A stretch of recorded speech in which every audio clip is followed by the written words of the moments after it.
নমস্কার বন্ধুরা, রান্নাবাটিতে আপনাদের সবাইকে আরও একবার স্বাগত জানাচ্ছি। আজকে নিয়ে এসেছি আরেকটা নতুন রেসিপি, নাজনে ডাটার তরকারি। ভিডিওটা ভালো লাগলে অবশ্যই লাইক শেয়ার করে দেবেন আর আমার চ্যানেলটা সাবস্ক্রাইব করে দেবেন।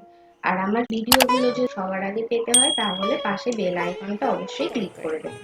তার জন্য আমি এখানে নিয়ে নিয়েছি প্রথম নাজনে ডাটা এইরকমভাবে কেটে, লাগছে আর কুমড়ো এরকমভাবে কেটে নিয়েছি, আলু লাগছে, আর লাগছে বেগুন, ঝিঙে।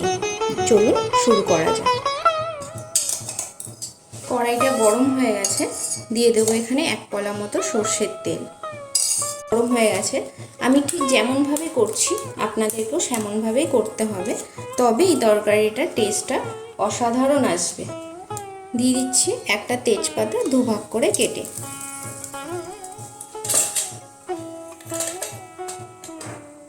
হাফ চামচ মতো 5 ফোড়ন দেব।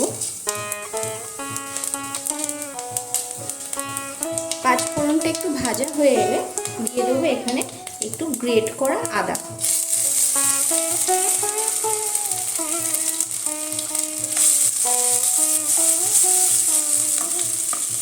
আর দিচ্ছি 4টে কাঁচা লঙ্কা চেরা। ঝালটা আপনারা আপনাদের মন মতো দেবেন।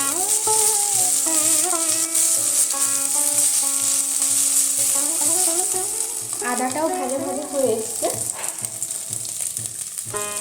দিয়ে দেবো এখানে 1 চামচ মতো জিরের গুঁড়ো। একদম লো ফ্লেমে মশলাটা ভেজে নিতে হবে। আপনারাও বাড়িতে এইভাবে বানান, দেখুন খুবই ভালো লাগবে। আর ভালো লাগলে অবশ্যই কিন্তু আমাকে কমেন্ট করে জানাবেন কেমন লাগছে আমার ভিডিওগুলো। ভিডিওটা যদি ভালো লেগে থাকে অবশ্যই লাইক শেয়ার করে দেবেন আর সাবস্ক্রাইব করতে কিন্তু অবশ্যই ভুলবেন না। মশলাটাও ভাজা ভাজা হয়ে এসছে, এবার আলু আর কুমড়োটা দিয়ে দেব।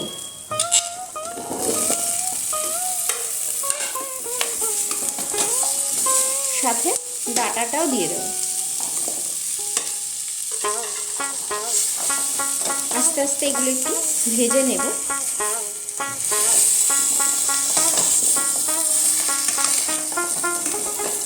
একটু নাড়াচাড়া হয়ে গেলে তখন যে বেগুন আর ঝিঙেটা রেখেছিলাম সেটাও দিয়ে দেব।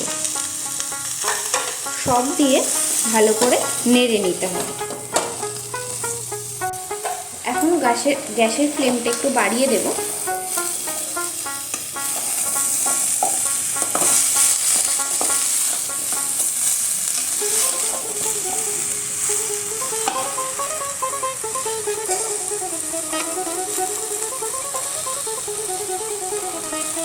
দিয়ে দিচ্ছি এখানে স্বাদ মতো লবণ। এবার দেব হাফ চামচ মতো হলুদ গুঁড়ো।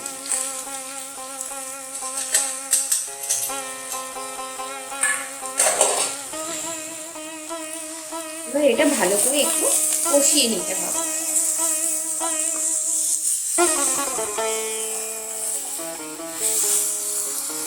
এগুলো একটু কষানো হয়ে গেছে। আমি যেহেতু মশলাটা তেলে ভেজে নিচ্ছি কিন্তু আর বেশি কষানো হবে।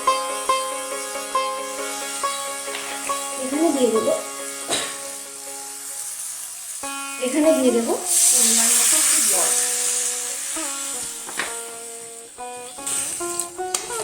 এবার এটা সেদ্ধ হওয়ার জন্য অপেক্ষা করব।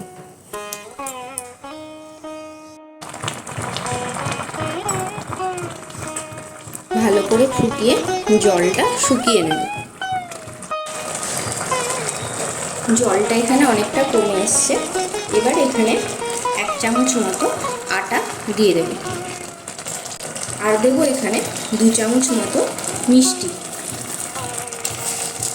চিনি দিলাম। এবার এটা একটু ভালো করে নেড়ে নেব, তাহলে বেশ ব্যাপারটা মাখো মাখো হবে, খুব ভালো লাগবে খেতে। এটা হয়ে এসছে, এবার এটা আমি একটা সার্ভিং বলে নামিয়ে নেব।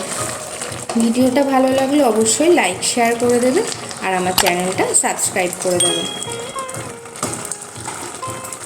আমি এটা এরকম একটা সার্ভিং বলে নামাচ্ছি। এই তরকারিটা গরম গরম ভাতের সাথে খুব ভালো লাগবে। আপনারাও বানান আর আমাকে কমেন্ট করে জানান কেমন লাগছে। ভিডিওটা পুরো দেখার জন্য অনেক ধন্যবাদ। দেখা হবে পরের ভিডিওতে।